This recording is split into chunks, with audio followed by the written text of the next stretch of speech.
দফায় দফায় বৈঠক হবার পরও আইনসভা কেমন হবে, নির্বাচন পদ্ধতি কী, কিংবা সংবিধান সংশোধনের প্রক্রিয়া কী হবে, রাষ্ট্র কাঠামোর সঙ্গে জড়িত এসব বিষয়ে একমত হতে পারছে না রাজনৈতিক দলগুলো। দ্বিতীয় দফার 14টি বৈঠক শেষ করে পরিস্থিতি এমন দাঁড়িয়েছে যে জাতীয় ঐকমত্য কমিশন বলছে যে সামনের বৈঠকে রাজনৈতিক দলগুলো যদি একমত হতে না পারে তাহলে নিজ থেকেই সিদ্ধান্ত দিয়ে দেবে কমিশন। সংকট উত্তরণের এই প্রক্রিয়াটি কতটা গণতান্ত্রিক হবে, আজকের ভোটের ট্রেনে নিয়ে আমাদের আলোচনা। আপনার সঙ্গে আছি আমি আজহার লিমন। কথা না বাড়িয়ে সোজাসুজি আমরা আলোচনাতেই যেতে চাই। আজ আমাদের সঙ্গে যুক্ত আছেন স্থানীয় সরকার ও নির্বাচন বিশেষজ্ঞ অধ্যাপক ডক্টর তোফায়েল আহমেদ। স্যার, আপনাকে স্বাগত আজকের ভোটের ট্রেনে।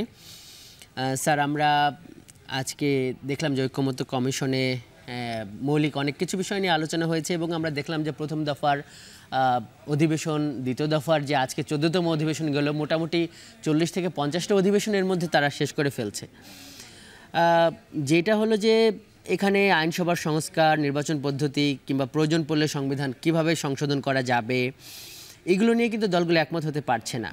স্যার, শুরুতে আপনার কাছে যে প্রশ্নটা করতে চাই, আপনি নিজেও তো নির্বাচন সংস্কার কমিশনের সদস্য ছিলেন, তারাও ওই যে এগুলো নিয়ে প্রস্তাব দিয়েছে যে দ্বিকক্ষ আইনসভার কথা উঠছে কেন? মানে বর্তমানের যে এক কক্ষ আইনসভা আছে, মানে এইটা কি যথেষ্ট না?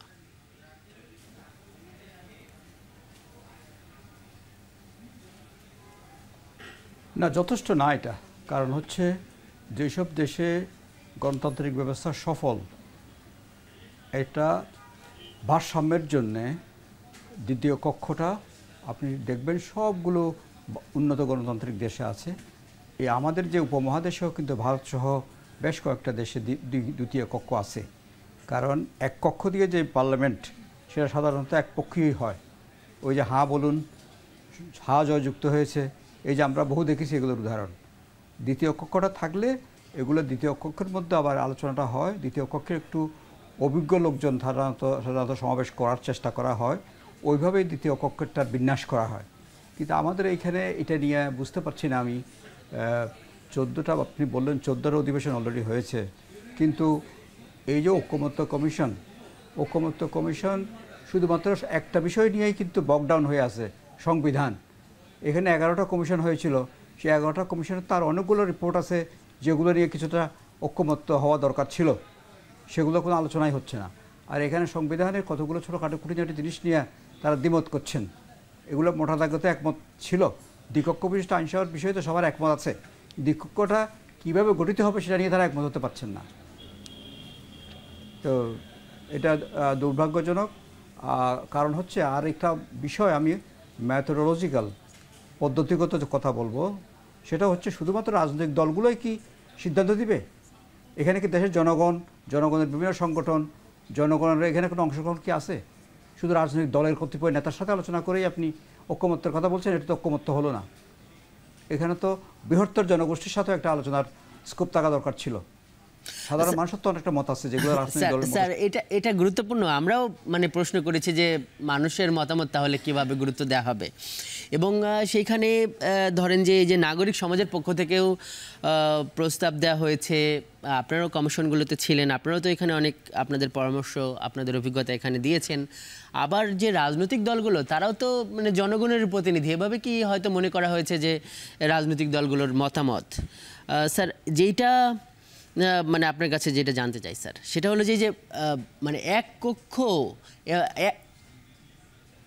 ইম্পর্টেন্ট হ্যাঁ স্যার বলুন। এক কক্ষ বিশিষ্ট পার্লামেন্ট, এটা তো আমাদের দেশে বহুদিন ধরে আছে। এক কক্ষ বিশিষ্ট পার্লামেন্ট থেকে আমরা কি ভালো ফলাফল পেয়েছি? না পেয়ে থাকলে এক কক্ষের মধ্যে রিফর্ম করতে হবে। আবার দ্বিকক্ষ বিশিষ্ট আইনসভা হলে এটা মোর চেক অ্যান্ড ব্যালেন্স আনবে সিস্টেমের মধ্যে। স্যার, এখন যারা সংসদে আসছে, মানে এক কক্ষ যে সংসদ, মানে সেখানে তারাও তো মানে জনগণের প্রতিনিধি, তারাও তো নির্বাচিত হয়েই আসে, আইন প্রণেতা তারা। তাহলে মানে ওইখানে বিরোধী দল থাকে বা যারা সরকার গঠন করবে তারা থাকবে, মানে ওইখানে আসলে এমন কি হয় যে চেক অ্যান্ড ব্যালেন্সটা হচ্ছে না? রাখেন এটা আপনি ওই কথা না অবশ্যই এটা হচ্ছে না। কারণ হচ্ছে কি, আপনারা তো দ্বিকক্ষের পার্লামেন্টের এগুলি স্টাডি করুন। পৃথিবীর কয়টা দেশে একক বিশিষ্ট আছে? কয়টা দেশে দ্বিকক্ষ বিশিষ্ট আছে? দেখবেন পার্লামেন্টারি ডেমোক্রেসি প্রত্যেকটা দেশেই বেশিরভাগ দ্বিকক্ষ বিশিষ্ট আইনসভা। এটা না প্রয়োজন না থাকলে কেউ রাখতো না এটা। আমেরিকার মতো দেশে এখানে হাউস অফ রিপ্রেজেন্টেটিভ এবং সিনেট কেন আছে?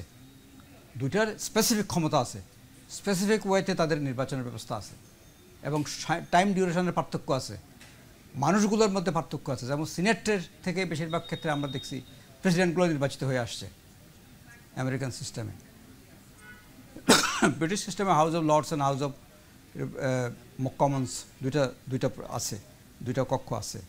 এবং ভারতেও রাজ্যসভা এবং লোকসভা দুটো কক্ষ আছে এবং দুটো কক্ষের নির্বাচন পদ্ধতি ডিফারেন্ট। আপনারা এগুলো দেখছি না কেন? আমরা খালি বানরের পিঠা ভাগের মতো করেই আসন ভাগ বন্টন নিয়ে আসি। আইনসভা অবশ্যই প্রয়োজন, তবে হ্যাঁ নির্বাচন পদ্ধতি নিয়ে একটা একমত হন। আর এখন যে বিষয়গুলো আলোচনা হয় স্যার যে প্রশ্নে আমরা যাচ্ছিলাম স্যার, আমরা বুঝতে পেরেছি যে মানে দ্বিকক্ষের যে প্রয়োজনীয়তা এটা স্পষ্ট, এবং সেখানে আমরা দেখলাম যে মোটামুটি ঐকমত্য কমিশনের হাউসে যে সমস্ত রাজনৈতিক দল অংশগ্রহণ করেছে প্রতিনিধিরা সবাই দ্বিকক্ষের ব্যাপারে এক ধরনের একমত, এটা আমরাও দেখতে পাচ্ছি। কিন্তু স্যার এর গঠন প্রক্রিয়াটা কী হবে এ নিয়ে তো সবাই একমত হচ্ছে না। যেমন বিএনপি বলছে যে নিম্নকক্ষে যে যত আসন পাবে সেটার ভিত্তিতে উচ্চকক্ষটা গঠন হবে, মানে এই দাবি, এবং অন্যরা আবার সংখ্যানুপাতিক চাচ্ছে।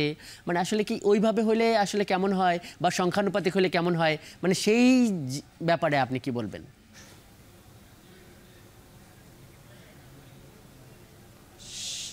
সেটার ব্যাপারে বলবো দুটোরই ভালো মন্দ আছে। এখন একদম স্ট্রেইট নিম্নকক্ষে যা আসন পাবে উচ্চকক্ষের সংখ্যানুপাতে নিয়ে নিবে, এটাও বোধহয় স্ট্রেইট ঠিক হচ্ছে না। আবার এই সময় এই মুহূর্তে এসে আমরা সংখ্যানুপাতিকে যে পুরোপুরি যেতে পারবো কি না সেটারও একটু সন্দেহ আছে। সুতরাং এখানে তাদের মধ্যে একটা কম্প্রোমাইজ ফর্মুলা আসা উচিত। প্রথমবারের মতো সংবিধানে কীভাবে অন্তর্ভুক্ত হবে সেই বিষয় নিয়ে এটা ব্রডার একটা ঐকমত্য থাকা দরকার আছে। যদি এটা নিম্নকক্ষের একটা কার্বন কপি হয় তাহলে এটা ঠিক হবে না। এখানে এটা একটা নিজস্ব নির্বাচন পদ্ধতি থাকা দরকার আছে। জি জি স্যার, আপনি সঙ্গেই থাকুন, আমরা আরও আলোচনা করব। দর্শক দেখছেন ভোটের ট্রেন, যাচ্ছে একটি বিরতিতে।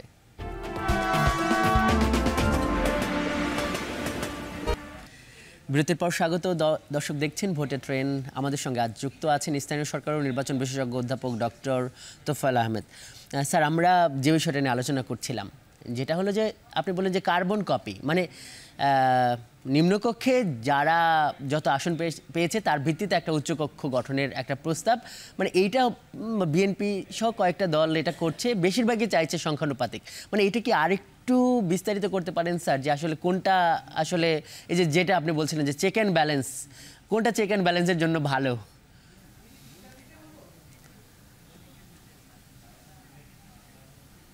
না, আমরা দ্বিকক্ষ বিশিষ্ট চাচ্ছি কেন?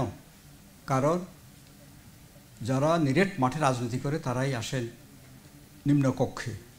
উচ্চকক্ষে এমন কিছু লোক আসুক যারা শুধুমাত্র রাজনৈতিক দলের সদস্য হিসেবে মাঠকর্মী না, তাদের মধ্যে কিছু বিশেষায়িত জ্ঞান বুদ্ধি আছে, তারা প্রফেশনাল হিসেবে সুনামের অধিকারী হয়েছে, বিচারক হতে পারে, আইনজীবী হতে পারে, শিক্ষক হতে পারে, গবেষক হতে পারে, এবং প্রাক্তন রাজনীতিবিদ যারা অবসর নিয়েছেন রাজনীতি থেকে তারা হতে পারে।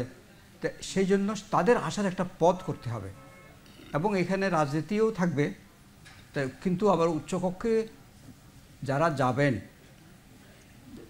তাদেরই সংখ্যানুপাতে হলে সেটার মধ্যে যদি আমি আবার রাজনীতি আবার একই মানুষগুলো ঢুকাই দিই তাহলে তো হবে না। সংখ্যানুপাতিক ভাবে যদি আমি ওই নিম্নকক্ষের প্রতিনিধি হিসাবেই যদি আসে তাহলে সেটা কারা আসবে সেটা ঠিক করেন, কারা আসতে পারবে, তাদের যোগ্যতা কী হবে সেটা ঠিক করতে পারেন। তখন হয়তো সংখ্যানুপাতিকটা এই মুহূর্তে করা না গেলেও ভবিষ্যতের জন্য সংখ্যানুপাতিকটার দরজাটা খোলা রাখেন, এরকম করে একটা কম্প্রোমাইজ ফর্মুলা আসতে পারে। তার মানে স্যার আপনি বলছেন যে সংখ্যানুপাতিক নির্বাচন পদ্ধতি যদি এখন নাও হয়, উচ্চকক্ষে কারা কারা যাবে এ নিয়ে একটা ক্রাইটেরিয়া ঠিক করা যেতে পারে। কিন্তু স্যার ধরেন যে যারা রাজনীতিক যারা আছেন, কোনো দল চাইলো যে একজন শিক্ষাবিদকে না দিয়ে কোনো একজন রাজনীতিককেই ওখানে দিতে চাইবে যিনি নির্বাচিত হতে পারেননি। মানে এই অধিকার কি তাহলে সংকুচিত করা হবে না নাকি, মানে এই এর এর এই প্রশ্নের কি উত্তর দেওয়া যায় স্যার উচ্চকক্ষে? না, এটা তাহলে তাহলে আমার তাহলে উচ্চকক্ষ না, তাহলে উচ্চকক্ষের দরকার কি আর? আপনি যদি ওখানে নির্বাচিত হইতে পারে নাই বলে তাকে নিম্নকক্ষের থেকে উচ্চকক্ষে দিয়ে দিবেন, তাহলে এটা এই পদ্ধতি দরকার কি? এটার দরকার তো হচ্ছে ভিন্ন একটা প্রকৃতির কিছু মানুষ এখানে এনে আমার আইন প্রণয়ন পদ্ধতিটাকে ত্রুটিমুক্ত করা। এটাই যদি উদ্দেশ্য হয় তাহলে ওইভাবে দিলে তো আপনার সেটা ত্রুটিমুক্ত হচ্ছে না। কথা বুঝছেন না? তবে আমি বলতে চাচ্ছি যে লং টার্মে যাতে এক নির্বাচন দুই নির্বাচন পরে পিয়ার সিস্টেমটা ফলো করা হয় উচ্চকক্ষে, সে পথটা খোলা রেখে এখন কিভাবে কারা আসতে পারে সেই জিনিসটা ঠিক করুন। কারণ দ্বিকক্ষ বিশিষ্ট আইন পরিষদ নিয়ে কারো দ্বিমত নাই, সবাই একমত। এখন দ্বিমতটা হচ্ছে কিভাবে নির্বাচনটা হবে তা নিয়ে। এটা স্টেলমেট, এটা ভাঙা সম্ভব বলে আমি মনে করি। তাহলে স্যার আপনি কি এটা মনে করেন যে ওই বিএনপি যে প্রস্তাব দিয়েছে নিম্নকক্ষের আসনের ভিত্তিতে বা নিম্নকক্ষে প্রাপ্ত আসনের অনুপাতে উচ্চকক্ষ গঠিত হবে, আপনি সেই প্রস্তাবের হতে পারে আপনি মানে এটা বলছেন আর কি আপাতত? না, এটা বলছি না আমি। এটা যদি হয় তাহলে তো এটা নিম্নকক্ষের কার্বন কপি হয়ে যাচ্ছে। তাহলে আমার এই উচ্চকক্ষের দরকারটা কি? স্যার তাহলে মানে কি মানে কোন প্রক্রিয়ায় উচ্চকক্ষটা গঠন হবে স্যার? উচ্চকক্ষ যেহেতু ভিন্ন একটা মাত্রা যুক্ত করবে, প্রক্রিয়া দ্বিকক্ষ হবে সেটা আপনি একমত। এখন হচ্ছে কোন প্রক্রিয়া লোকগুলো আসবে সেটা বুঝেন না। বলছি যে আপনি কোন ধরনের লোক এখানে নির্বাচিত হবে তার ক্রাইটেরিয়া ঠিক করে দিন। তারা কি প্রফেশনাল থেকে কত অংশ যাবে, রাজনীতিবিদ থেকে কত অংশ যাবে সেরকম ঠিক করে দিন। সেইভাবে দলগুলো যাতে প্রার্থী ঠিক করে সেটা ঠিক করুন। আর নির্বাচন পদ্ধতি ভিন্ন হতে পারে এটা। এটা এমন যেমন একটা হতে পারে যে সারা দেশের যে লোকাল গভর্নমেন্ট প্রতিনিধি আছে এবং কিছু প্রফেশনাল অর্গানাইজেশনের প্রতিনিধি তারাও নির্বাচিতে অংশগ্রহণ করতে পারে। কারণ উচ্চকক্ষটাকে সরাসরি সাধারণ নির্বাচন দেওয়া ঠিক হবে না, উচ্চকক্ষটাকে সরাসরি কী বলে নিম্নকক্ষের প্রতিনিধিদের সমানুপাতিক হারে দেওয়া এটাও ঠিক হবে না। একটা মাঝামাঝি অবস্থান রাখতে হবে এটাকে। এবং এইখানে একটু যেমন ধরেন আমার নিম্নকক্ষে শিক্ষাগত যোগ্যতার কোনো বার নাই, নিম্নকক্ষে অন্য কোনো কিছুই বার নাই, শুধুমাত্র বারে নমিনেশন দিলেন, আপনি ভোট পেয়ে গেলেন, তাহলে আপনি নিম্নকক্ষের প্রতিনিধি হতে পারবেন। কিন্তু উচ্চকক্ষে সেরকম সহজ কোনো একটা পদ্ধতি চলবে না। এখানে কিন্তু শিক্ষা, অভিজ্ঞতা এগুলো একটা বার থাকতে হবে স্যার। স্পষ্ট কিন্তু আমার কাছে মনে হয় যে এইগুলোর চাইতেও স্যার সুনাম জি জি স্যার স্পষ্ট। স্যার আমার কাছে মনে হচ্ছে যে এইগুলোর চাইতে উচ্চকক্ষের আসলে নির্বাচন পদ্ধতিটা কী হবে, সংখ্যানুপাতিক নাকি নিচের কক্ষের অনুপাতে, এটা নিয়ে বেশি বিতর্ক চলছে। আপনার কাছে যে প্রশ্নটা স্যার এখন করতে চাই সেটা হলো যে এই ধরেন যে সংখ্যানুপাতিক যে পদ্ধতি সেটা যদি উচ্চকক্ষে হয়, এটা যে এই যে বিএনপি সহ কয়েকটা দল বিরোধিতা করছে, মানে এই বিরোধিতা আসলে কেন করছে, এটা হইলে তাদের আসলে ক্ষতিটা কোথায়, এই প্রশ্নের উত্তর স্যার আপনার কাছ থেকে নেব। আপনি সঙ্গেই থাকুন। দর্শক যাচ্ছে আরেকটি বিরতিতে, সঙ্গেই থাকুন।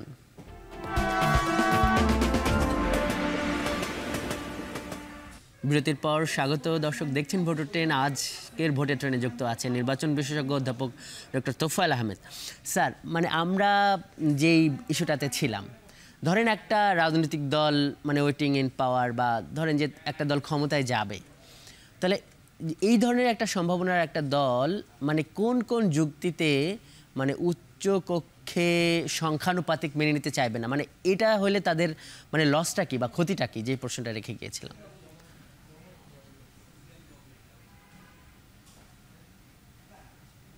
লস হচ্ছে তারা তো সিম্পল মেজরিটিতে যারা নির্বাচিত হওয়ার সম্ভাবনা আছে তাদের ওইখানে সংখ্যক আসন কমে যেতে পারে। এখন এখানেও তারা সংখ্যাগরিষ্ঠ থাকতে পারে যদি এখনকার যে সিস্টেমটা বহাল রাখা হয়। যদি নিম্নকক্ষের ভোটের অনুপাতে উচ্চকক্ষের আসন সংখ্যা নির্ধারিত হয় তাহলে দুই কক্ষে তাদের সংখ্যাগরিষ্ঠতা থাকবে। আর যদি এইখানে পিয়ার সিস্টেম হয় উচ্চকক্ষে, তাহলে তাদের সংখ্যাগরিষ্ঠতা নাও থাকতে পারে। কারণ আমাদের দেশে যদি টোটাল নির্বাচনটা পিয়ার সিস্টেমে হয় তাহলে কিন্তু এখানে কেউ একক মেজরিটি পাবে না। এটার খুব সম্ভাবনা হচ্ছে, মনে করেন আমাদের দেশের ইতিহাসে কী হয়েছে, 40%-এর বেশি কোনো দল ভোট পায়নি আগে। অতীত যদি ইতিহাস দেখেন, নির্বাচনগুলো বিশ্লেষণ করেন, তাহলে 40% হলে 400 বা 300 সিটের মধ্যে কত পাবে? এটা একক মেজরিটি হচ্ছে না তো, 200 আসন তো হচ্ছে না। যদি 400 আসনই হয়, 300 আসন হলে 150 আসন লাগবে, 151টা লাগবে। যে ভোটের অনুপাত আমরা অতীতে দেখেছি, তাতে করে কিন্তু সেই পরিমাণ ভোট তারা পাচ্ছে না। তাহলে এখানে কোয়ালিশনের সম্ভাবনা হবে। সেজন্যে অন্তত নিম্ন উচ্চকক্ষের মধ্যে একটা ভিন্ন পদ্ধতি অবলম্বন করলে তাহলে এককভাবে এক দলের সুইপিং হয় না। স্যার স্যার স্যার এখানে আপনাকে একটু থামাতে চাই স্যার। স্যার এইখানে মানে এই যে তারা বলছে যে এইটাই এই সংখ্যার জায়গা থেকে, এটা কিন্তু তারা কখনো কখনো বলছে যে এইভাবে যদি হয় তাহলে তারা কোনো আইন পাশ করতে পারবে না, মানে সংবিধানের একটা সংশোধনী আনতে চাইলে সেটা করতে পারবে না, সরকার অস্থিতিশীল হবে, এরকম কথা তো তারা বলছে স্যার।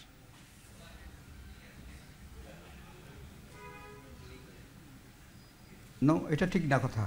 কারণ আপনি চাইলেই মেজরিটির জোরে, সংখ্যাগরিষ্ঠতার জোরে সব কিছু করে ফেলতে পারেন না। সেই জন্য তো চেক অ্যান্ড ব্যালেন্সের প্রশ্ন আসছে। দুই কক্ষ করার উদ্দেশ্যটা হচ্ছে সেটা, দুই কক্ষ করার উদ্দেশ্যটা হচ্ছে সরকার পতন নয়। উচ্চকক্ষে সরকার পতনের মধ্যে কোনো রোল প্লে করবে না, সরকার নিম্নকক্ষ থেকেই হবে। কিন্তু আইন পাশের ক্ষেত্রে উচ্চকক্ষের একটা ভূমিকা থাকবে, উচ্চকক্ষের কনসেন্ট এটা দরকার হবে। স্যার কেউ কেউ আবার নিম্নকক্ষেও কিন্তু সংখ্যানুপাতিক চাইছে, সে ব্যাপারে কি বলবেন? কারণ আপনি শুধুমাত্র এক হাত না, সেটা বলবো যে সেটা হচ্ছে সময় সাপেক্ষ ব্যাপার। এটা এই মুহূর্তে সম্ভব হবে না, কারণ এখনও দেশ ওইভাবে আমাদের সিস্টেম ওইভাবে রেডি হয়নি। এটা সম্ভব না এখন এই মুহূর্তে। আমার মনে হয় এটা ভালো সিস্টেম। পৃথিবীর 87টার বেশি দেশে পিআর সিস্টেম ভোট হয়। যে কোনো দুইটা দেশে একরকম না, প্রত্যেকটা দেশে পার্থক্য আছে, দেশে পার্থক্য আছে। প্রত্যেকের এগুলো এক্সপেরিমেন্ট করে ভালো মন্দ দেখে শুনে আস্তে আস্তে ডেভেলপ করেছে। সেই জন্য এটা আমরা একদিনে হঠাৎ করে ডেভেলপ করে করতে পারবো না। এটা ট্রায়াল অ্যান্ড এরর সিস্টেমে আস্তে আস্তে ধীরে যেতে হবে, কারণ এটা অনেক উন্নত সিস্টেম। এটা আমাদের জনগণও এখন বুঝে না জিনিসটা, আমাদের ভোটাররাও এটা বুঝতে সময় লাগবে। অধ্যাপক ডক্টর তোফায়েল আহমেদ, আপনাকে অনেক ধন্যবাদ আজকের ভোটের ট্রেনে যুক্ত হওয়ার জন্য। দর্শক, এই ছিল আজকের ভোটের ট্রেনে। এতক্ষণ সঙ্গে থাকার জন্য ধন্যবাদ।